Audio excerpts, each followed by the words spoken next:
Hello everyone. Thank you all for joining, and thank you to Sonia. Sonia is the director, life leadership and coach, career coach, and she is from UK. Thank you very much, Sonia, for joining this session. And we'll learn. We are very curious and we are very motivated to listen from you about the leadership, about you can say your corporate story through authenticity and leadership. And you have spent 15 years in corporate, so in the end, we will have your HR experience from as a HR to inclusion. And thank you very much again. So, Sonia, can you share, please, something about your journey, how it was, and what was the moments in your career where you felt that it's really what you want, exactly what you are, you have achieved that goal and you are on that path, something like that. Can you share, please, Yeah, your story?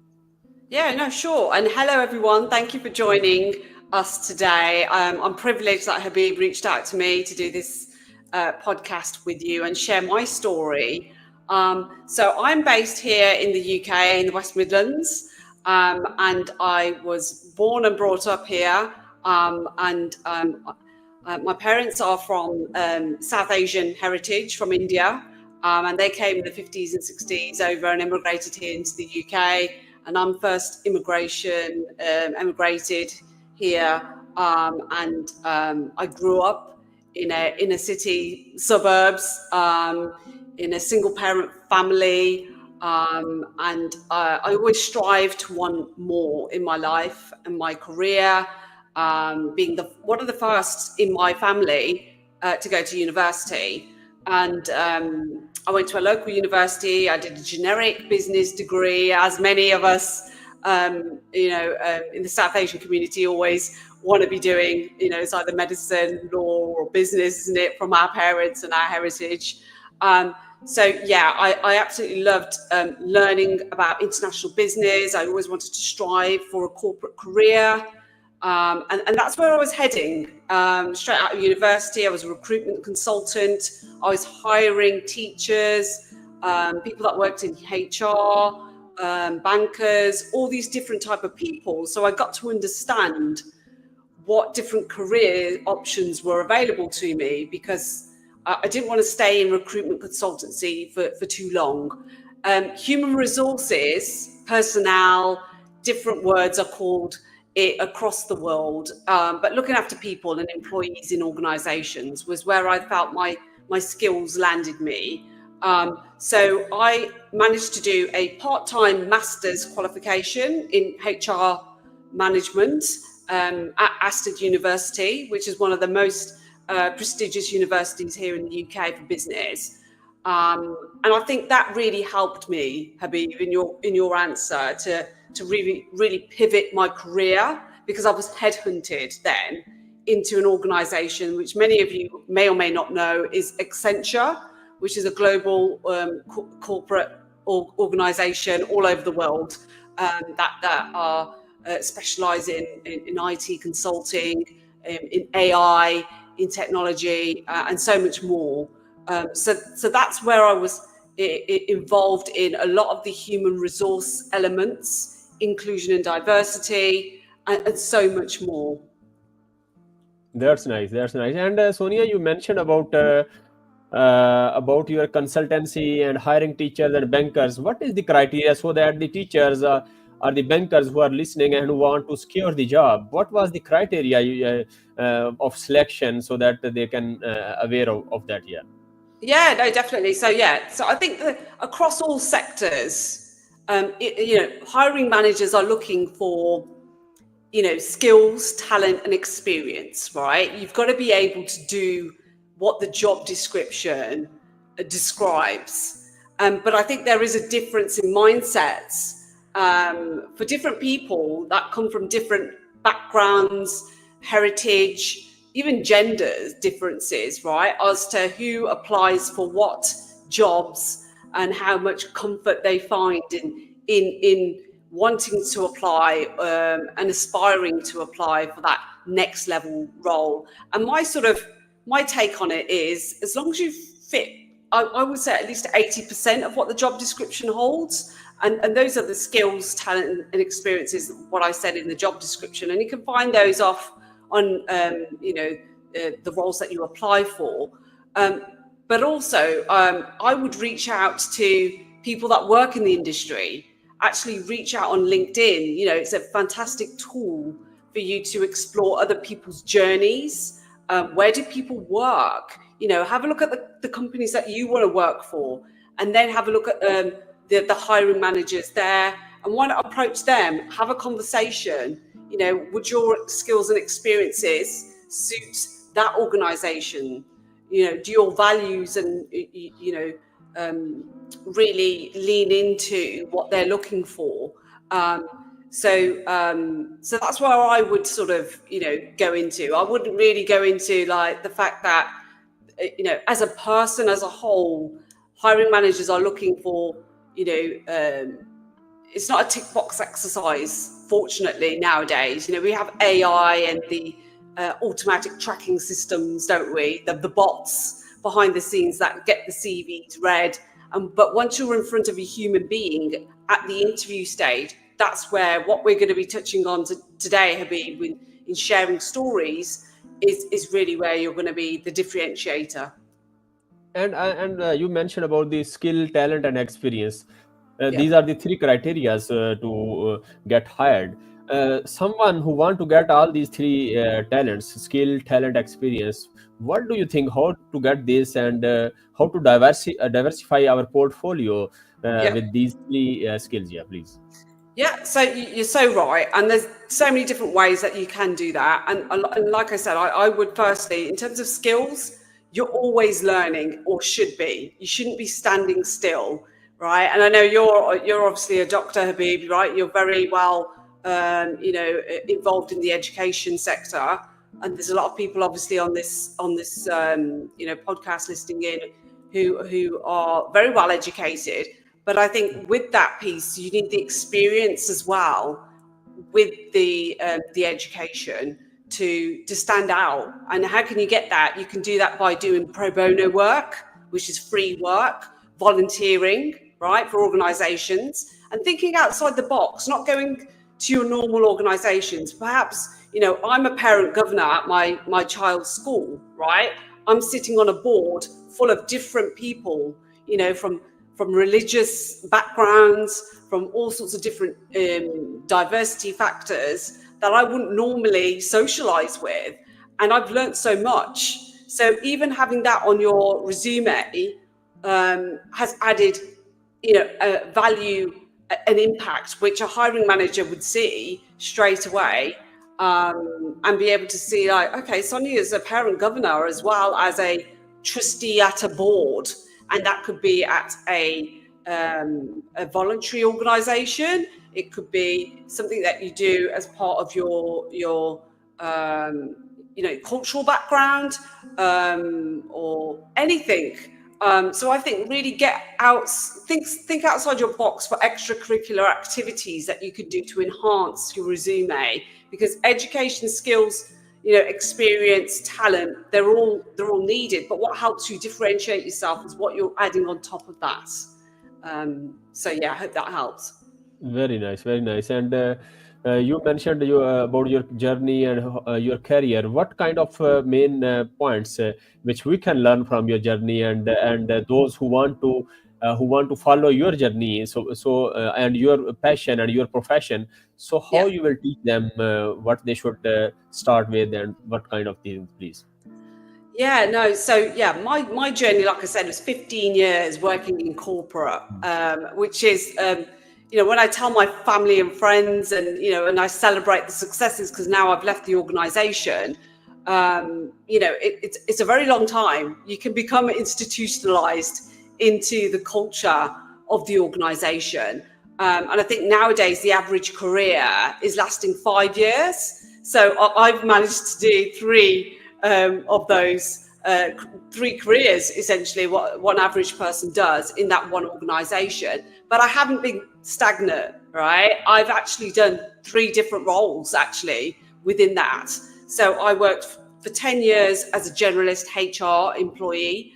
So I was looking after thousands of different employees that used to work on our client sites through generalist HR, which was fascinating to me, because you're helping people in the full life cycle of what working in an organization is all about, from starters coming in and new hires in the organization, to making them feel like they're they're included, right? To making them feel like, that they have the values of the organization, that they belong. And I think belonging, which is really, some of our themes that we're talking about today, it's an emotion, and it's how valued our people feel within an organization. And I think for people of color, for us, and for us to be able to feel that sense of belonging in such a vast space, and as big as organizations that we work for, be it smaller organizations as well, I think we do that is quite important for me, and it was part of my values and my growth and my mindset.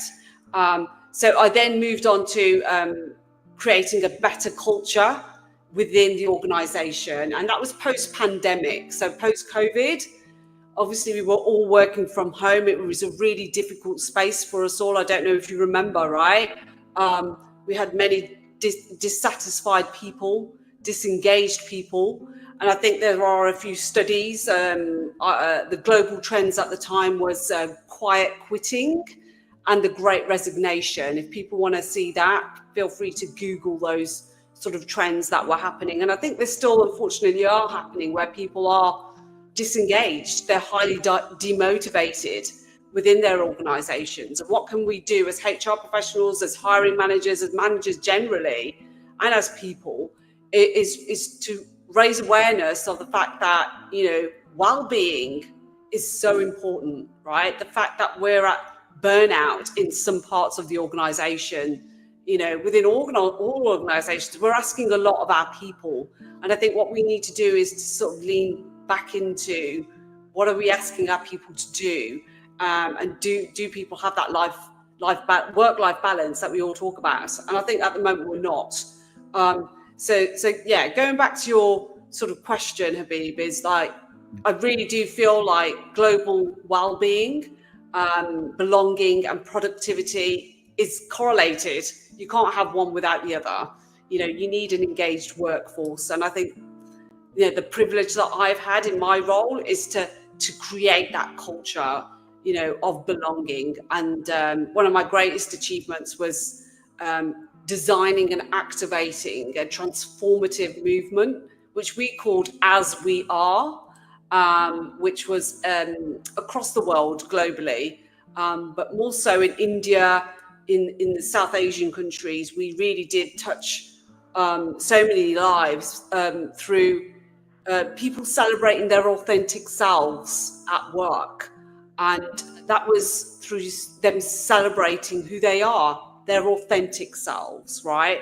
And that's through sharing stories. So it's as simple as what I've just done, shared a little bit of an introduction as to who I am, leaned into the fact that I'm here today and what I want to share.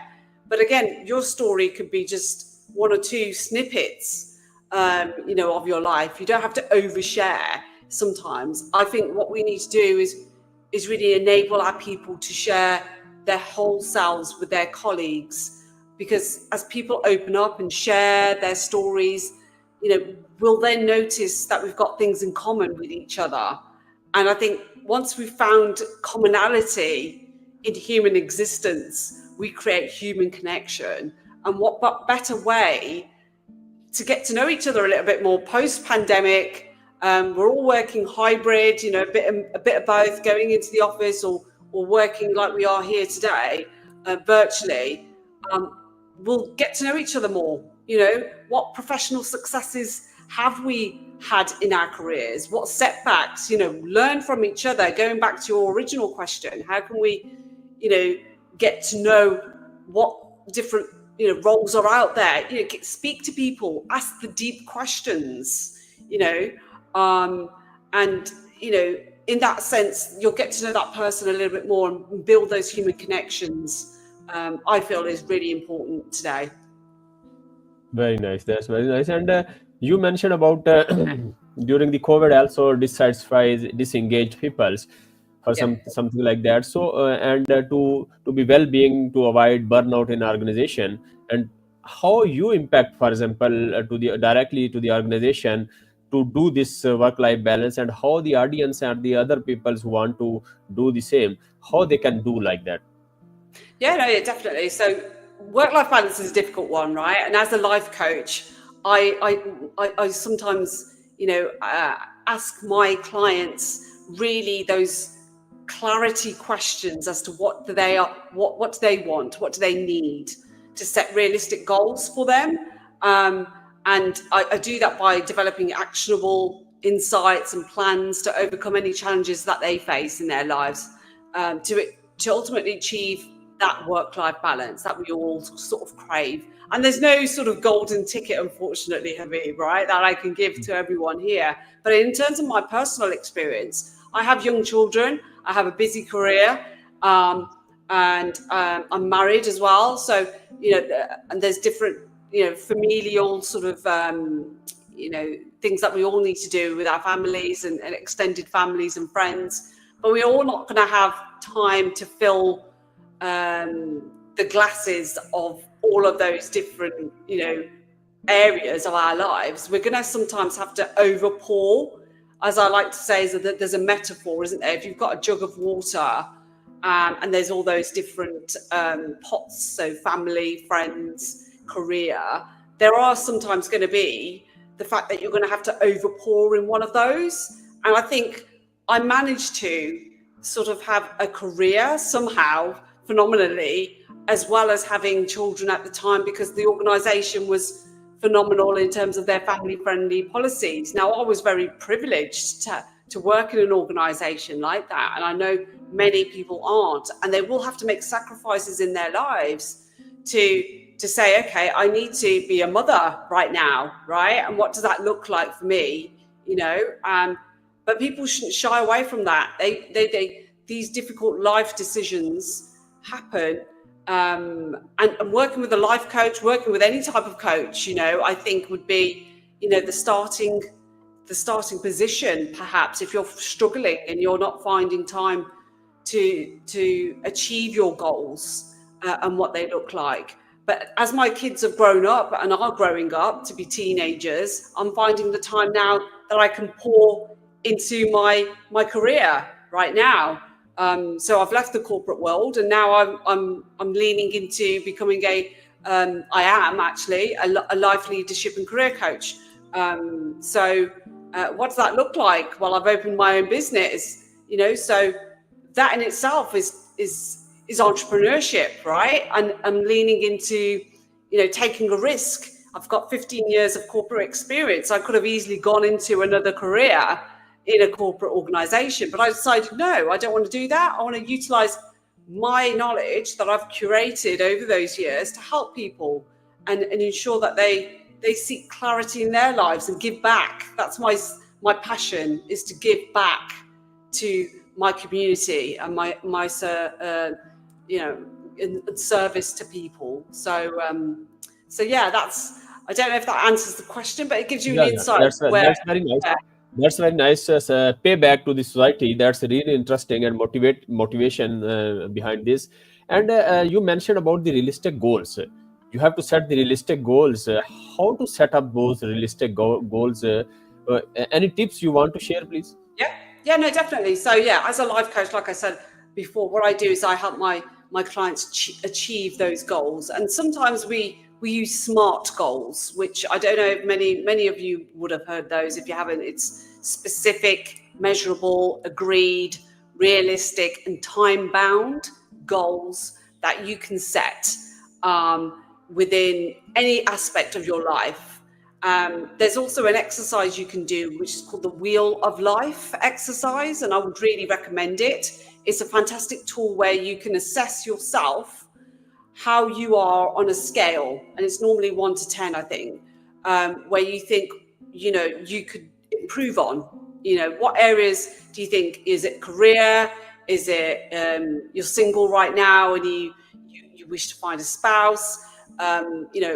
whatever area of your life you want to sort of change and make a difference and an impact, you can change by setting those SMART goals. And again, working with a coach, I think, would be incredibly incentivizing, motivating. For some people, setting goals isn't enough. They need someone who's going to be helping them with their accountability, for instance, to be that partner for them, to advocate for them, to be that voice of reason and hope. And sometimes I do that. I energize people to do well in themselves and overcome that voice in their head that tells them normally, I can't do this, or what habits do I need to form to be able to change my life in a certain way. And I think through coaching, you can do that. Very nice. And also, you mentioned in that there should be the commonality for the human connection. There should be what tips are. Can you share, please, the tips? Some tips the peoples can get these commonalities. Uh, Yeah. they have diverse experience, diverse field, and you can say, and how they can feel those. What question they can ask themselves to find these commonalities to have the human connection, please. Yeah, it's as simple as sharing the story, right? It's a deep, those deep questions that I said is, instead of asking people how they are, which is a normal sort of water cooler moment that we have when we're in the office or on a Teams call, why not do an icebreaker, right? Why not in the first 5 minutes of your next team call, team meeting, town hall, whatever it is, ask a silly question. It might be silly, it might not be, right? What's your favorite food? What did you do over the weekend?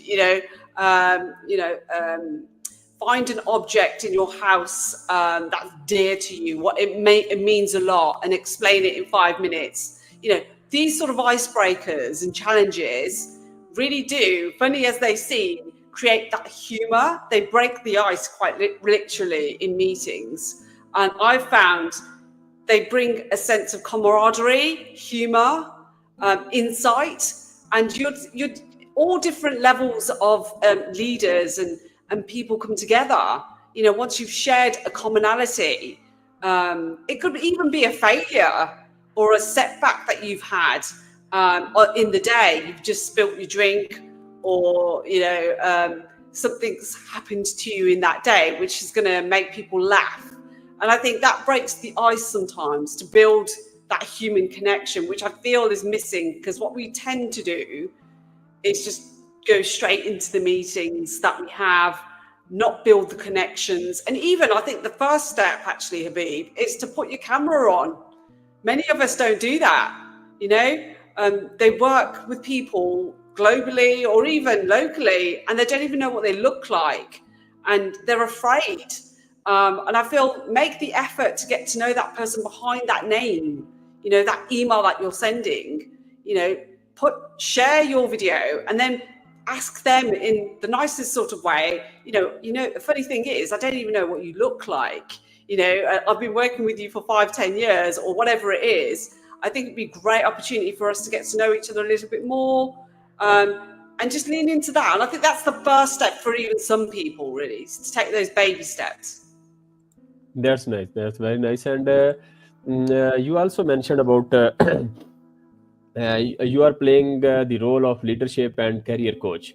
For Yeah. example, some people want to reach you, and they have some problems. What specific problems they can feel? Okay, this is the right platform to reach Sonia for the life or leadership or the career coaching. Something? Yeah. Can you please elaborate that? Yeah, no, thank you for giving me the opportunity. Like I said, yeah, so I am a life leadership and career coach. And essentially what that means is I help my clients gain the clarity they need and set those realistic goals, those SMART goals that we spoke about in any area of your life, whether that is your love, whether it is your career, whether it is any aspect of your life where you feel, you could enhance it somewhat, health, lifestyle. Most of my clients come for career coaching, and I think this audience will lean into that a little bit more, perhaps. because I've got that 15 years corporate experience. It doesn't mean that, I don't need to look at other aspects of your life. I can do so, because coaching is all around asking those deep questions. We've all got the answers within ourselves to actually explore what we need to do. And that's where I come in. I can ask those questions to enlighten you to get that aha moment in your life where you need to probably rethink your strategy. Okay, so an example would be, as I'm working with someone right now, a client of mine who wants a promotion, who wants to get into the next career round at the organization, and is finding frustrations with politics, with the lack of sponsorship or mentoring. So what I've then done is we've come up with 3 smart goals for them to achieve within a set period of time, which is I think it's 3 to 6 months at the moment, and we've come up with a plan for them to outreach to someone that they know really well within the organization, who could be their mentor, who's been there, done that, lived that. And again, you can do that today. There's nothing stopping you from doing that and exploring options for finding that mentor. Sponsorship, getting and seeking sponsorship for that promotion is pivotal. We know in organizations you need that sponsorship from someone senior, someone external from your actual team, that can actually be that voice that your managers and your team are not normally in, but they advocate for you, right? So they can be your voice and represent you, and showcase who you are, your personal brand as well, because I think that's really important to do that. So we've come up with SMART goals, and we've got a time to do that in. And then what I then do is continue on making sure that they're accountable, like I said before, leaning into the fact that, where are we at now with X, Y, and Z? Did we manage to have that conversation with X? How did that go?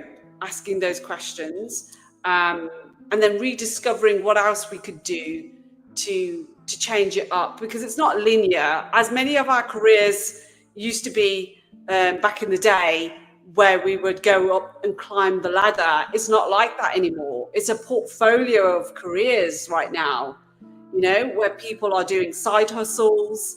They've got other opportunities to work 2 or 3 jobs even. Do you know what I mean? It could even be a lateral, move. It doesn't have to be sometimes a hierarchical, I want to get promoted. So there's all sorts of different avenues for career coaching that I coach my clients on, and make them realize, okay, I could write that book, Sonia. That's amazing. And I've actually got a client who wants to do that, and wouldn't have done that without my sort of my coaching, my questioning, why you can do this, you are good enough, and overcoming that imposter syndrome that sometimes is the voice in our own heads, right? Like we can't do something, or we're going to get found out. That's where I can sort of help you with your mindset, and rethink that your old patterns in your head. So I hope that's helped.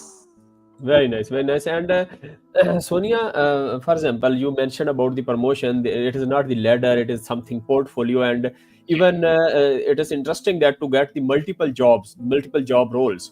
How to get those job roles? For example, there is someone who want to do this kind of not the ladder. You mentioned that portfolio. There has multiple job roles. What different avenues of coaching you can provide, and also how they can get this done? Because mostly people say that, okay, one job, and they are stuck with that. They don't think out of the box that there are multiple roles are possible. So any case studies you can share, and so that for the audience, please. So portfolio careers are increasing with the millennials and the next generation of leaders that we have today. I think people are pivoting. They're realizing that while having one career, such as mine, for 15 years, 20 years, 30 years, like their parents and the older relatives have gone through, isn't going to work for them, right? Because sometimes it's monotonous. It tends to like not use your skills and experience and talents, and they want something different out of their lives and careers and interests, and people have passions. So in terms of finding what your skills and talents and experiences are, I would invest in various different personality questionnaires you can do online. There's the Gallup Strengths Finder as well, which is an organization in the US that do that analyze your strengths, your top 34 strengths as to who you are as a person. So get to know who you are, what your strengths, skills, and talents and experiences are, like we touched upon earlier. Find out, okay, I'm passionate about helping people grow and learn. That's my thing. How can I do that? I can coach them. I can ask those questions.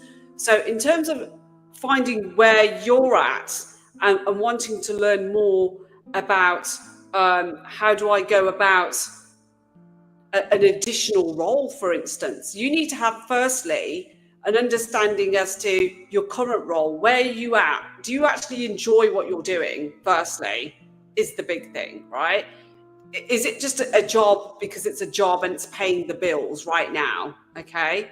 And then what you then need to do is to decide whether you want to sustain that for how many years, and then do a short, medium, and long-term vision board. That's what I like to do.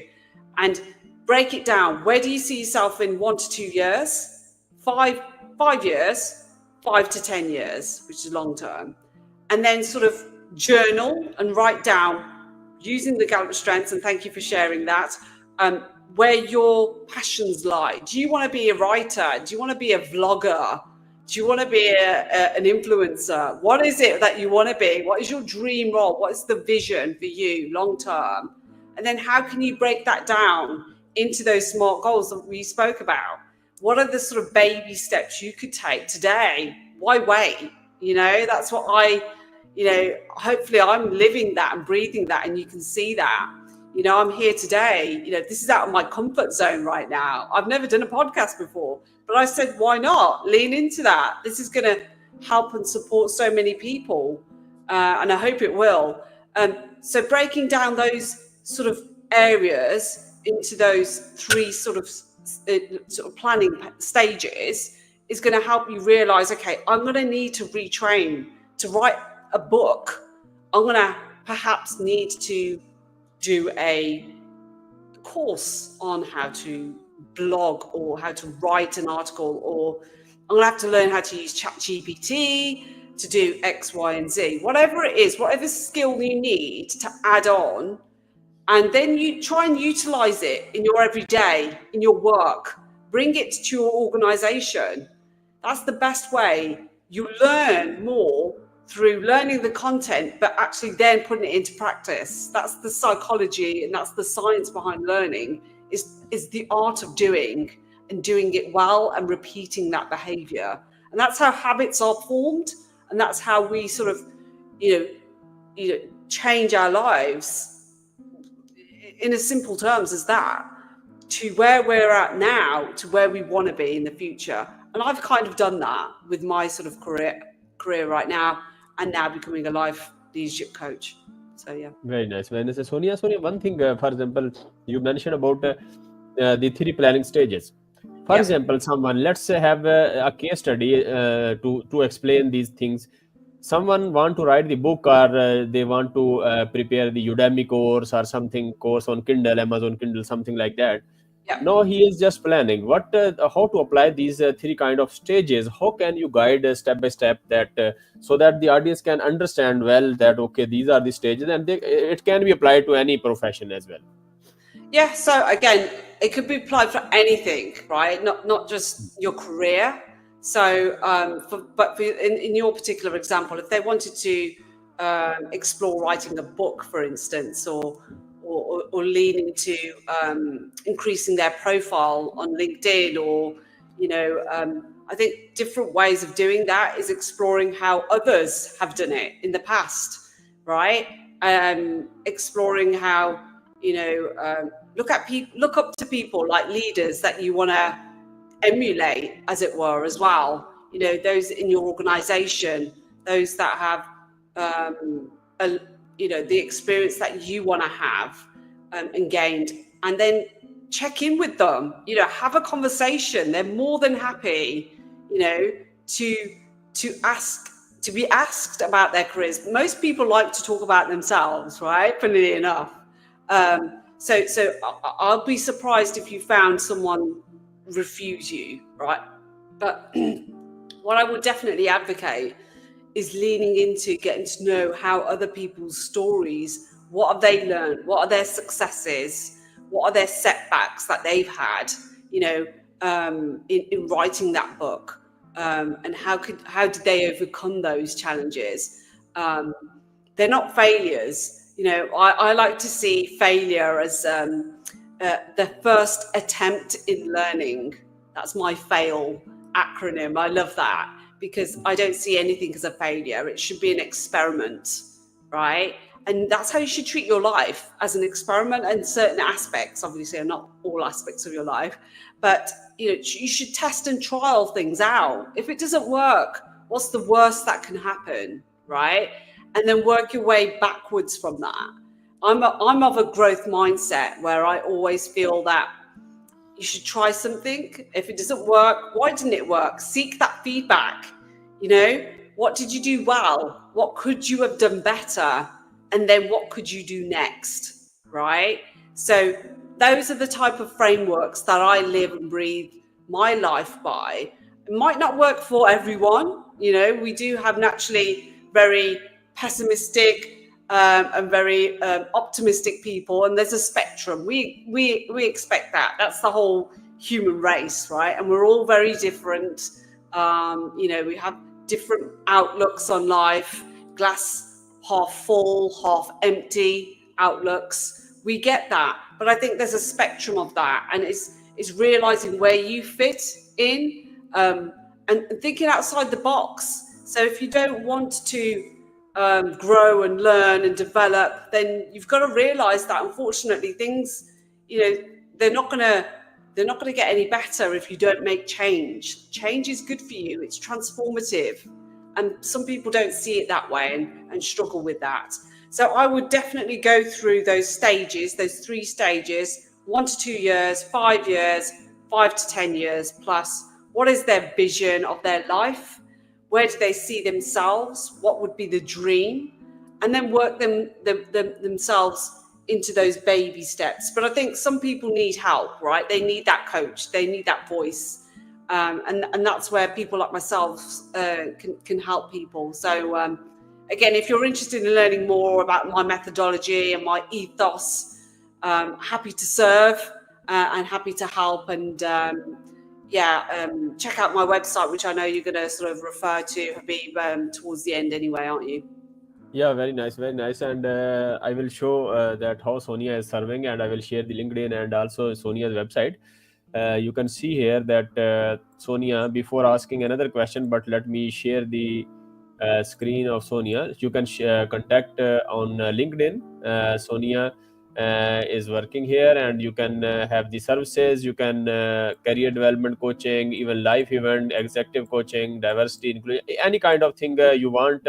You can have this. And also, if I will share Sonia's website, you can have more information, and you can check in directly how Sonia is serving better for you. You can visit the website, and here is the different Sonia also mentioned different kind of stories. You can see here the people's and also the services. You can contact Sonia directly here, and here is the everything. And if you want the services, you can see here life coaching, one career catalyst program, and here diversity and inclusion coaching.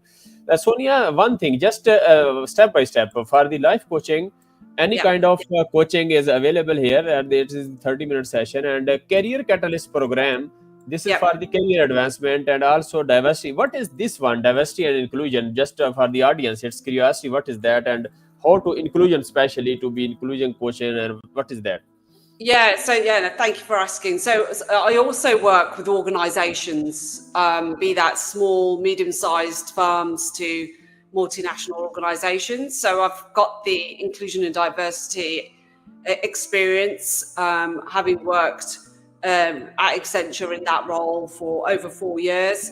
So I have a plethora of experience in that, building that culture, like I said, of belonging and authentic human connections.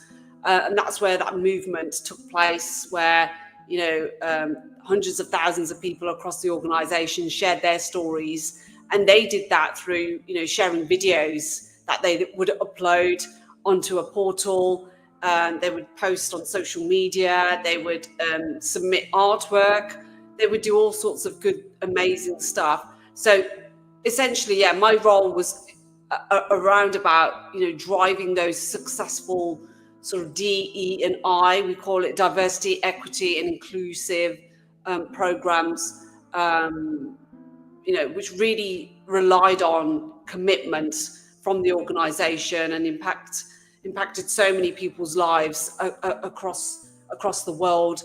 But as we know, unfortunately, at this moment in time, with everything that's going on with laws and regulations, let's just say, within the US and other countries, and DE&I is being culled, and it's been pulled out of many HR programs as we speak, which is a travesty into the work that people such as me and HR professionals all around the world have to deal with. But I feel that this is just a blip in the world, in the movement. I think we're never going to lose the fact that human existence, human connection is what binds us, and we need to have that diversity, that those safe spaces to be our authentic selves, coming back full circle to where we were at, being authentic leaders.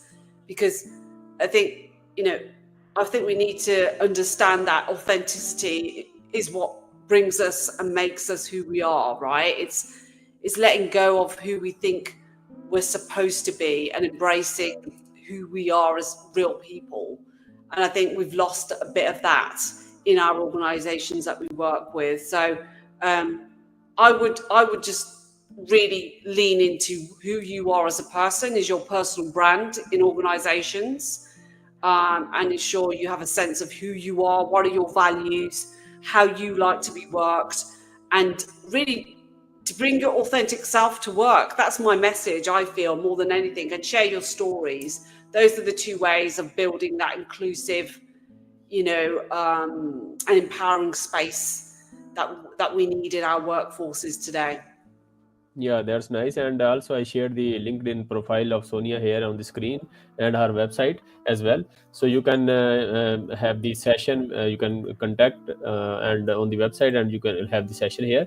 Sonia, some questions about, for example, someone want to create the life vision, and someone is floating and have no dreams as well. For someone want to start from the beginning, and he want to create the life vision. What Okay. life vision, and what steps he should follow to create this life vision, please? Oh, so yeah, I think we all have a vision. I think what we need to do is find the space and the time in our busy lives to actually sit down in silence somewhere. That could be like 5 or 10 minutes out in your day to just journal, right?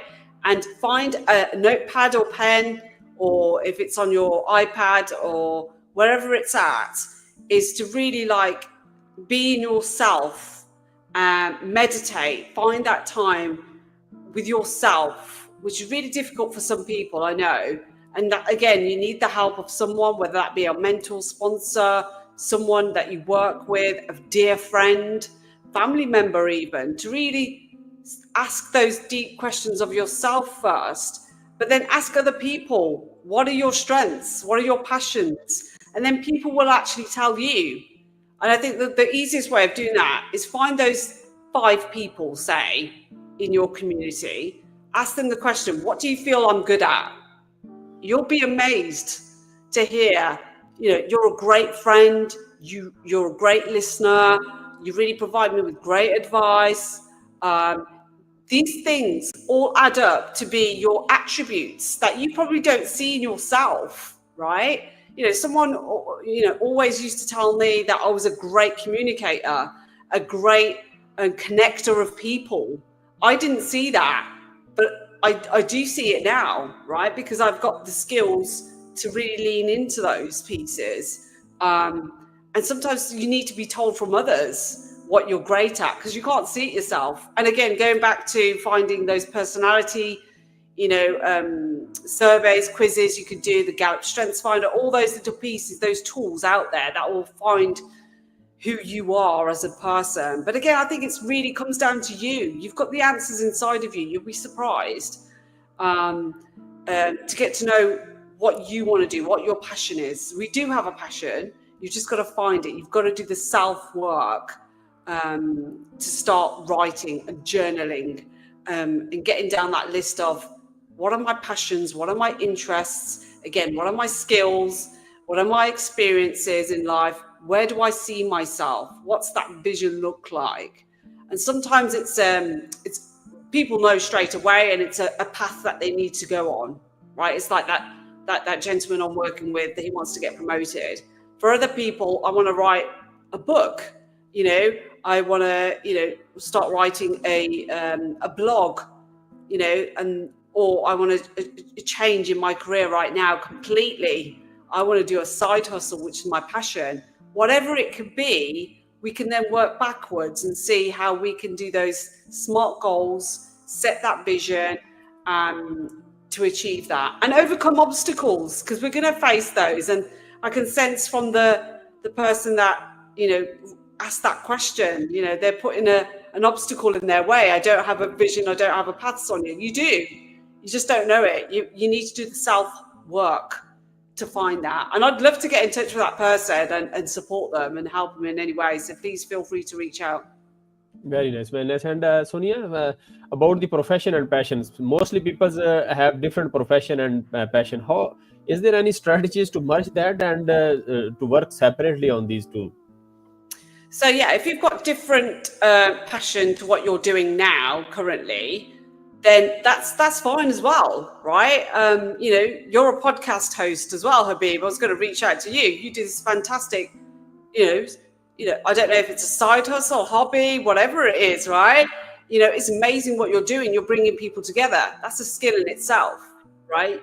You don't have to do this, but you are doing it. You're doing it because you want to serve. You want to bring that sense of community to people all across the world, and you're doing a fantastic job with that, right? So you don't have to be doing things that you're doing in your organization, right, on a day-to-day. It always helps to bring in some skills. So if you're a podcast host, why can't you introduce that into your work? And I'm hoping you probably do. So what's stopping you from doing that?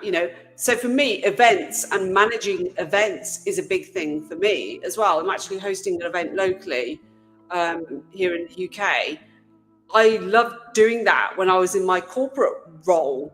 I was doing that as a +1. They like to call it as a +1 in addition to your day-to-day job.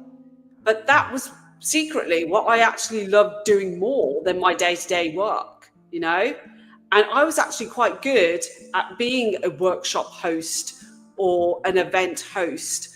And I gained the skills over the years, honing my skills and my talents, not knowing that I was doing that, seeking the feedback from others on how I could get better and what I could do next, right? Those are the simple things that we can do, the steps that we can take in real time to improve, get better, and gain those habits and differences to set us up for success. And I think that's really key. Very nice, very nice. And I think so if Sonia, what I analyzed, if Sonia's MBTI personality is maybe ESFP, if I'm not wrong. Say again? Your personality, have you explored your personality, MBTI personality? For example, you mentioned... Yes, you're so right. Yes, I can't remember. It was a while ago since I did it, but you're so right. If you feel that is me, and just for the audience, what does that stand for, Habib? Can you please confirm that because based on your conversation, life events, something like that, I observed that maybe your personality is ESFP, Okay, and so I'm what's not. that stand for again? Just if you have a look. I love this.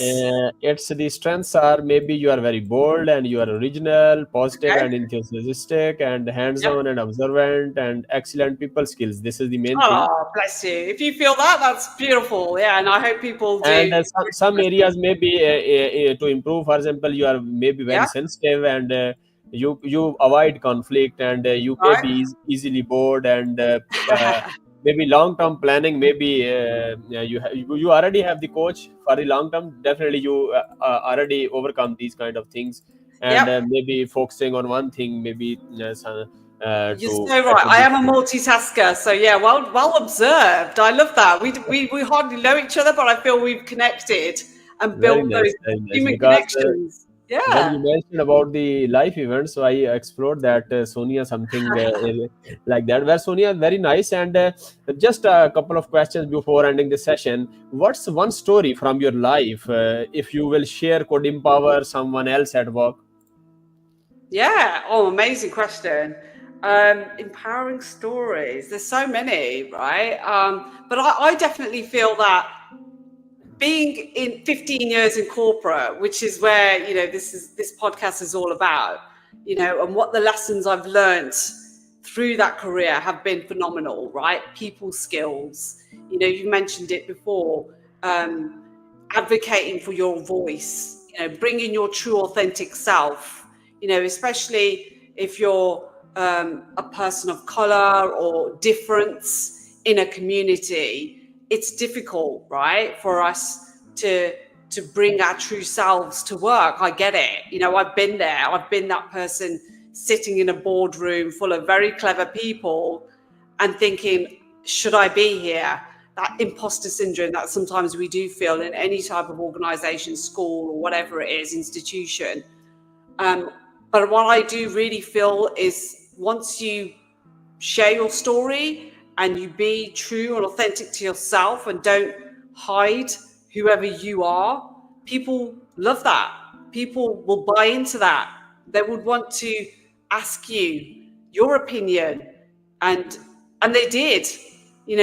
That young shy girl who was sitting in the boardroom that day, straight out of university, would be asked a question. And one day I had the courage to have an opinion. And that was, again, that's my aha moment. And that's when my career shot up high. They were like, oh, Sonia's got a voice, she's got an opinion. There's strategy in her answer. Lean into those moments that you have. You have a voice. You've been invited to that meeting for a reason. Speak up, get your camera on, do these little things, share your story, make change happen for you today. Don't wait for something to happen to you. That's what I would do. And that's what sort of pivoted me and helped me change my career and my life as well. So 15 years later, I'm now doing as I share with you today. I'm pivoting. I've got a portfolio career. I've changed my vision, my long-term vision. And yeah, I'm now a coach, and I'm coaching and helping people and organizations, improve their lives. So I hope that's inspired people here today, even if it's only a little part of that, or one or two people. But again, I'd love it if people would reach out to me, any questions they've got, or want to, learn more about what I do. Yeah, I'm here. Very nice, very nice. Sonia, one thing, those people who are struggling with the profession and passion merging and they don't have the. Sonia highlighted one very important step, that some common interests, for example, life events, if you are have the passion, so you can do in the profession as well. This is very helpful insight. Anyone can search these kind of things in passion, and they can link with in the profession. And and the last, what Sonia mentioned, that any single we have to share the moments, and any single moment, sharing moment may change our life and our long term vision. Thank you very much, Sonia, for your insightful Oh, thank discussion. you.